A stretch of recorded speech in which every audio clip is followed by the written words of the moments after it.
une petite courbe à tracer. Donc voilà l'équation. Valeur absolue de x plus valeur absolue de y égale 1. Alors avant de se jeter dans la bataille, regardons un petit peu les symétries, parce que bon, avec des valeurs absolues, c'est l'idée qui doit vous venir. Si je remplace x en moins x, très clairement, rien ne change. Donc, il y a une symétrie par rapport à l'axe des ordonnées. Si je remplace y en moins y, ça change rien. Donc, clairement aussi, il y a une symétrie par rapport à l'axe des abscisses. Et je peux même encore regarder que si je transforme x en y et y en x, donc si je permute x et y, ça change rien.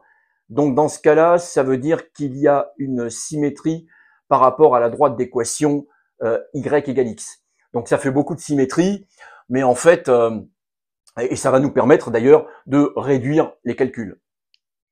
D'après ce qu'on vient de dire, on se rend compte que si on trace la courbe sur ce cadran, eh bien ensuite je ferai une symétrie par rapport à l'axe des y, j'aurai donc sur les deux cadrans du haut, et ensuite une symétrie par rapport à l'axe des x, et j'aurai la courbe complète. Donc je vais juste m'intéresser à ce qui se passe sur ce cadran, c'est-à-dire je vais juste m'intéresser à ce qui se passe lorsque x est positif et que y l'est aussi.